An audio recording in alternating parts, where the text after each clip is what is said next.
Izin Bapak Ibu, biasanya kita berjumpa dalam via Zoom ya.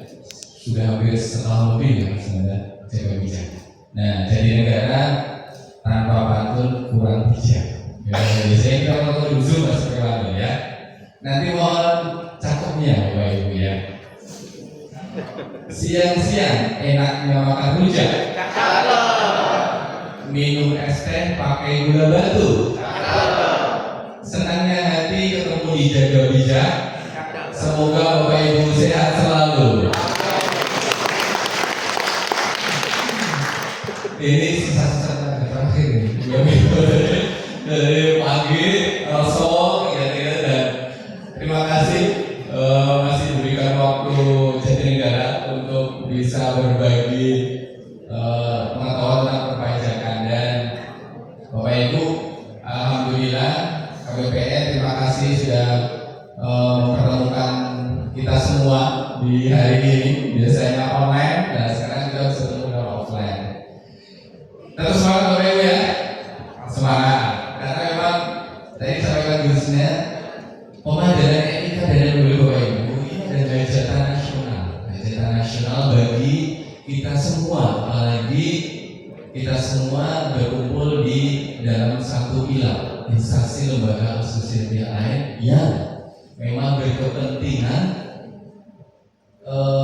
suksesnya hajatan bersama ini Bapak Ibu. Karena NIK dan NPWP akan menjadi satu single identification number. Lanjut, mohon izin Mbak untuk bisa next bahannya. Nah, kita kasih sedikit tax rasio negara kita ini benar-benar sedang digenjot oleh pemerintah kita. Ini nanti berhubungan dengan APBN kita Bapak Ibu. Artinya apabila APBN kita tagline kita kan pajak kuat, APBN sehat. Nah, dengan KPPN juga ya. Artinya perlu sinergi dari semua lini, termasuk kita sesama plat merah ini Bapak Ibu, sesama plat merah ini harus sama-sama bergandengan tangan agar programnya bisa berhasil secara administrasi. Tadi disampaikan Bu Rizka bahwasanya hajatan kita sebenarnya harusnya sudah dimulai pada 1 Januari ya. 1 Januari kita sudah langsung goso ya. Tapi ternyata satu dan hal akhirnya keluarlah PMK 136 yang di dalam PMK tersebut per 1 Juli nanti kita semoga bisa menjalankan ini. Jadi di samping tax ratio kita memang masih rendah, pengen dilihat terakhir sebelum berapa itu tax ratio 2023 ya kan? Iya, turun dari tahun 2022. Nah, semoga 2024 dengan pemberlakuan satu identitas tunggal SIM number ini negara kita akan semakin layak bergandengan dengan negara maju ya. Iya, kayak kita sudah lolos dari negara berkembang menjadi negara maju. Next, tadi disampaikan Bu Rizka Bapak Ibu, undang-undang menaungi adanya implementasi NPWP 16 digit ini. Jadi terakhir PMK 136 Bapak Ibu ini per 1 Juli ya, semoga kita semua bisa menjalankan bersama adanya PMK 136 per 1 Juli. Jadi sampai saat ini masih semoga on the track. Jadi kalaupun nanti mundur akan diberitahukan secara WA Bapak Ibu ya. Nah, validasi ini Bapak Ibu sebenarnya dari 2021 hajatan kita dari 2021 sudah disiapkan oleh pemerintah kita dari 2021. Next mau dari 2021 itu kita sudah meletakkan fondasi agar perbaikan administrasi perpajakan ini bisa berjalan.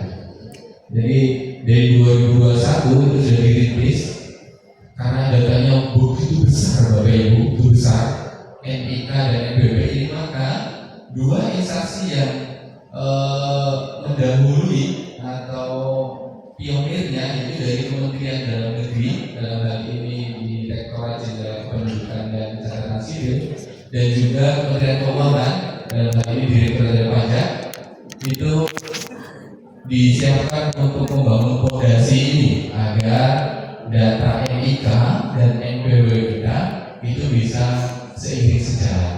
Dan saya yakin Bapak Ibu selama mengikuti Jaga Bijak tahun yang lalu, isu mengenai pemadanan ini sudah bolak-balik diingatkan.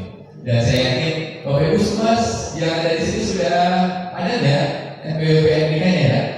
Jangan sampai Bapak Ibu saat ditanya teman-teman di instansi di lembaganya, nah juru bayarnya belum, jangan sampai atau pendaftarannya belum gitu. Supaya harus lebih dulu dipadatkan sebelum kita mengajak pegawai atau teman yang lain. Lanjut Mbak. Next. Nah, lanjut. Ini inti dari pemadanan itu Bapak Ibu. Jadi terhitung 1 Juli 2024 wajib pajak menggunakan NIK-nya untuk administrasi perpajakan. Begitu juga nanti wajib pajak cabang itu juga berganti, tidak lagi pakai NPWP cabang tapi ada NIKU. Bapak Ibu sudah mulai, saya ini sudah familiar dengan NIKU. Apa itu NIKU? Nomor identitas tempat kegiatan usaha. Nah, ataupun pihak lain yang menyelenggarakan layanan administrasi Bapak Ibu. Nah ini makanya Bapak Ibu, alhamdulillah saya yakin beruntung nih hadir saat ini karena semakin tajam informasi perpajakan berkaitan dengan itu. Apa itu layanan? Nah, Bapak Ibu bisa lihat pencairan dari pemerintah itu juga akan berkaitan antara NPWP dan NIK ataupun dalam kegiatan ekspor impor. Itu pun nanti akan ataupun juga layanan-layanan lain termasuk perizinan. Jadi ini sudah jadi satu hal yang apa ya, mandatori atau keharusan sama-sama kita bergerak bersama agar data identitas tunggal ini bisa dijalankan. Lanjut Pak. Baik. Lanjut, kita akan melihat untuk bagaimana sih formatnya. Di sini ada disandingkan untuk wajib pajak lama dan wajib pajak baru. Untuk WNI yang sudah memiliki NPWP otomatis nanti akan beralih menjadi NIK. Di satu identitas tunggal, satu kartu. Saya yakin Bapak Ibu semua ngapalin NPWP susah ya. Nah, dengan adanya NIK saya yakin Bapak Ibu akan lebih mudah ya karena itu digitnya spesial. Kemudian kalau bagaimana dengan warga negara asing, maka dia yang sudah memiliki NPWP dia akan ditambah angka 0 untuk pajak. Ini sama formatnya dengan wajib pajak badan, Bapak Ibu. Wajib pajak badan. Kemudian, nah ini yang Bapak Ibu instansi pemerintah ini pun juga yang sudah memiliki NPWP maka NPWP 16 digitnya cukup ditambahkan angka 0 digitalnya. Mudah ya Bapak Ibu ya, gampang. Jadi NPWP tambah 0, tapi untuk WNI maka dia menggunakan NIK-nya untuk validasi ke digital. Bagaimana dengan cabang? Cabang nanti bahasanya dihapus, akan digantikan dengan NIKU yang tadi saya sampaikan. Lanjut Pak. Ini konsep untuk cabangnya. Kalau dulu Bapak Ibu dan dulu sampai saat ini sebelum kita gusur NPWP pusat akan diterbitkan di cabang apabila wajib pajak itu membuka cabang di tempat lain. Tetapi nanti NPWP-nya akan digantikan dengan NIKU. Formatnya NIKU itu adalah NPWP-nya ditambah 6 digit nomor persistem. Jadi semoga akan lebih memudahkan. Jadi tidak akan banyak lagi wajib pajak itu punya NPWP cabang yang banyak gitu ya. Tapi nanti akan NIKU-nya sama pakai NPWP pusat, kemudian ditambahin 6 digit nomor urutnya. Nah, bagaimana nanti pelaksanaan hal kewajiban itu menggunakan NPWP pusat? Bagaimana nanti cara pelaporannya dan tanggung jawabnya pusat? Cabang NIKU itu tinggal mensupport untuk bukti potongnya ataupun faktur pajak yang nanti akan diberikan kuasa. Lanjut Pak. Bapak Ibu yang saya hormati, ini yang paling perlu kita garis bawahi adalah yang paling bawah nih. Kalau NIK itu biasa ya, kalau NIK juga untuk nggak ada lagi cabang instansi pemerintah, jadi diganti dengan subjuri. Saya kira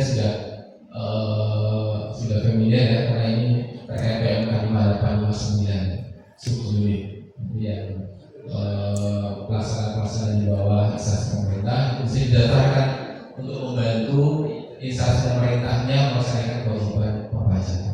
Lanjut Pak. Ini terkait surat keterangan daftarnya, jadi formatnya sudah berubah. Nama, kemudian NPWP-nya berapa, NPWP 16 digitnya mana, kemudian NIK-nya, jadi tinggal ditambah nomor urut 6 digit. Dan format terkait NPWP pun juga akan disesuaikan. Jadi Bapak Ibu yang saya hormati, tadi berkaitan dengan itu. Jadi di awal saya sampaikan bahwasanya untuk kewajiban pembayaran itu semua menjadi kewajibannya pusatnya, sedangkan untuk cabang itu nanti berkaitan dengan pembuatan bukti potongnya. Bukti potong bisa membantu IP-nya agar saking banyaknya satker di bawah gitu ya.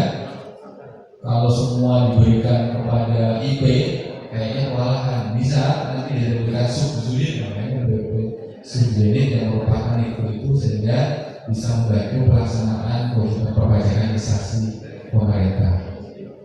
Lanjut, ini dia. Kita akan segera membahas mengenai dampak perubahan dan langkah apa yang perlu kita lakukan agar tadi hajatan besar kita bisa segera kita laksanakan sehingga inti memudahkan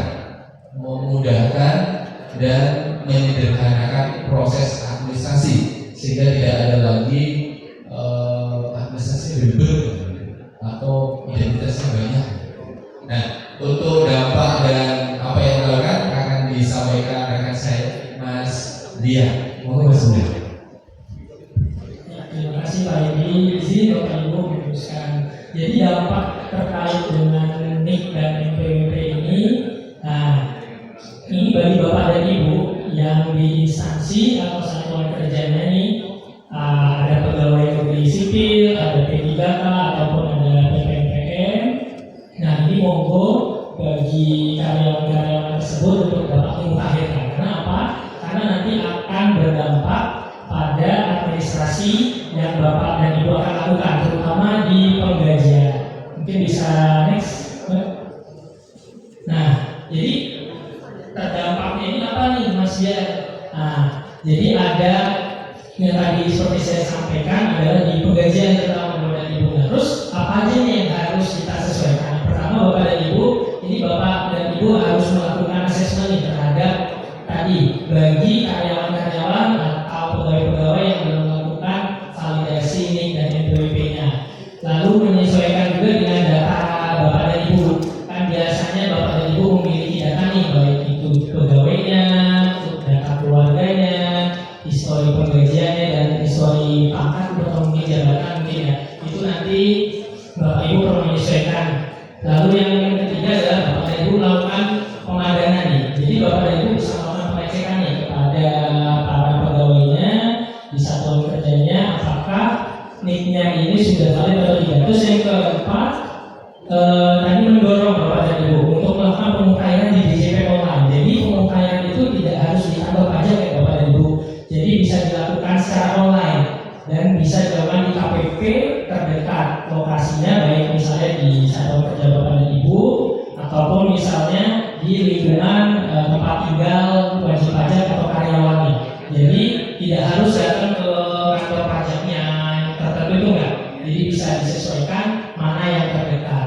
Lalu yang kelima, ini penyesuaian formulir dan dokumen yang mencantumkan NPWP. Nah ini nanti berkaitan dengan bukti pemotongan ya Bapak dan Ibu.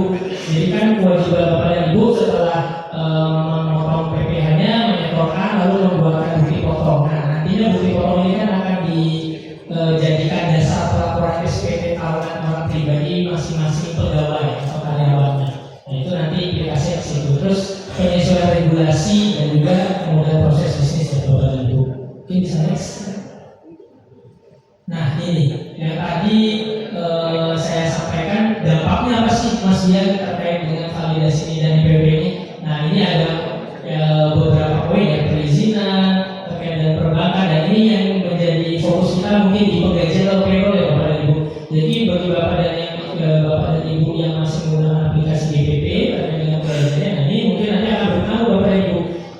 mohon ketika Bapak dan Ibu nanti mengecek nih di kantor ada data-data yang belum padat nih dari PWP yang mohon segera diinformasikan kepada pegawai yang bersangkutan untuk dapat gabung pemadanan. Karena nanti akan ada implikasinya nih. Nanti Bapak Ibu sendiri yang akan kesulitan, oh ini belum valid nih, nanti takutnya nggak bisa bikin daftar gaji atau bagaimana gitu. Terus yang kedua, ini terkait dengan sistem taspen bagi yang ASN, sistem testing gaji. Ini bagi yang Pemda, tapi di sini sepertinya dari Pemda ya, Kementerian Pusat semua. Itu. Terus yang ketiga ada aplikasi wajib pajak lainnya yang nanti untuk kebijakan atau pemotongan PPh pasal 21. Ini bisa di next. Nah, jadi pemberian layanan ini Bapak dan Ibu ini bisa Bapak dan Ibu informasikan kepada karyawannya atau pegawainya masing-masing atau secara kolektif. Nah, secara kolektif ini bagi Bapak dan Ibu yang satuan kerjanya ini mungkin memiliki 50 orang pegawai ini di dalam SPT masa PPh pasal 21-nya yang terakhir dilakukan pemotongan. Nah, atau 50 lawan transaksi nih bagi Bapak dan Ibu ada pemotongan pajak pertambahan nilainya. Lalu juga bisa diajukan bagi Bapak Ibu yang memiliki paling sedikit 1 juta NPWP dalam sistem administrasinya. Nah, biasanya kan kalau yang di TNI Polri yang mungkin ya yang memiliki beberapa pegawai yang banyak, nah ini bisa mengajukan secara kolektif itu. Nah, jadi nanti Bapak dan Ibu mengajukan di mana Mas Dian? Nah, ini alamannya ada di portal npwp.pajak.go.id. Jadi nanti bisa diajukan secara kolektif bagi yang memenuhi ketentuan. Nah, nanti pengajuan gimana itu Bapak dan Ibu bisa login di situ dan mendaftar. Nanti akan ada prosedurnya. Mungkin bisa di next, Pak. Nah, jadi cara pengajuannya Bapak dan Ibu nanti Bapak dan Ibu membuat formulir permohonan dengan template. Nah, template itu Bapak dan Ibu bisa download di website yang tadi di portal npwp.pajak.go.id. Nah, nanti Bapak dan Ibu registrasi terlebih dahulu. Jadi registrasi di portal tersebut, mengisi data-data yang diperlukan seperti data instansi, penanggung jawabnya siapa, data pegawainya dan lain sebagainya serta dokumen pendukung. Dokumen pendukung itu merupakan hasil pindai dari dokumen permohonan. Nah, lalu nanti melakukan verifikasi Bapak dan Ibu melalui email yang telah didaftarkan pada saat registrasi. Nah, nanti memantau Bapak Ibu di email untuk hasilnya apakah di-approve atau tidak. Next, nah, untuk formulirnya seperti ini Bapak dan Ibu, contohnya nanti silakan diisi, disesuaikan dengan data-data yang ada pada data kependudukan Bapak dan Ibu. Nanti disesuaikan dengan tadi nama, NIP atau misalnya nomor ID pegawainya, bisa ada ID khusus, itu bisa disesuaikan. Bisa di next. Nah, ini untuk contoh formatnya yang diajukan nanti seperti ini. Nanti nama pendatangannya siapa diisi sesuai dengan petunjuk fungsinya. Di next. Nah, jadi ada hal-hal yang perlu diperhatikan Bapak dan Ibu apabila Bapak dan Ibu hendak mengajukan permohonan pemadanan secara kolektif. Ini permohonannya ditandatangani oleh pejabat minimal setara eselon 2. Lalu data penanggung jawab pada formulir permohonan diisi lengkap dengan data penandatangan. Isian data staf pegawai yang ditunjuk harus sama antara data yang diinput pada aplikasi portal tadi dengan data yang diisikan pada formulir. Jadi mohon datanya dicek terlebih dahulu sebelum dilakukan input di sistem atau di web. Nah, nanti untuk surat permohonannya ini diupload ke portal layanan dalam bentuk PDF dengan ukuran maksimal 4 MB. Bisa di next. Nah, ini nanti notifikasinya Bapak dan Ibu yang akan ada di email apabila nanti di-approve, nanti akan berbentuk seperti yang di gambar hijau, tapi kalau ditolak nanti seperti yang ada di warna kuning itu. Nanti akan ada notifikasinya kenapa ditolak nih. Misalnya ada data yang nggak sama nih, misalnya di row keberapa, ini salah, misalnya datanya harusnya si A, tapi ini malah datanya si B. Jadi nanti mohon dipastikan apabila Bapak dan Ibu mengajukan secara kolektif, ini bisa mohon datanya dipastikan dulu sebelum di untuk elemen pendataannya Bapak dan Ibu nanti silakan mengisikan NPWP, yang jelas NPWP yang 15 digit terlebih dahulu. Nanti juga namanya. Nah, apabila Bapak dan Ibu ada pegawai ataupun rekan kerjanya di satuan kerja yang memang ada perbedaan nih antara NPWP dengan nama di KTP, nah itu mohon dapat disesuaikan terlebih dahulu. Artinya misalnya ada kesalahan di KTP-nya, mohon untuk konfirmasi ke Dirjen Dukcapil terlebih dahulu. Itu jadi nanti pastikan data di KTP-nya sudah valid, itu baru bisa semua pengadilan. Karena database yang kita ambil adalah data berdasarkan Dirjen Dukcapil. Gitu. Oke, bisa di next. Nah, untuk wajib pajak orang pribadinya biasanya nama, status, nomor kependudukan, KTP, tempat lahir, tanggal lahir, alamat. Nah, nanti ini diisikan. Nanti mohon dipastikan datanya disesuaikan dengan data kependudukannya. Bisa di next. Nah, terkait dengan tadi validasi atau pemadangan ini mungkin masih banyak pertanyaan. Nah, ini ada FAQ-nya nih Bapak dan Ibu, ini bisa Bapak Ibu tonton di sini. Jadi bagi karyawan atau mungkin pegawai-pegawai satuan kerja yang masih mau bertanya atau bingung, itu bisa Bapak dan Ibu berikan link-nya ini. Jadi nanti ini bisa ditanyain di sini atau bisa dicari nanti kira-kira ada nggak sih pertanyaannya ada di sini. Kalau misalnya tidak ada, Bapak dan Ibu bisa mendatangkan pegawainya atau karyawannya untuk datang ke KPP terdekat. Nanti pasti akan dibantu oleh petugas. Atau bisa melalui tim pajak ya Pak Dedi.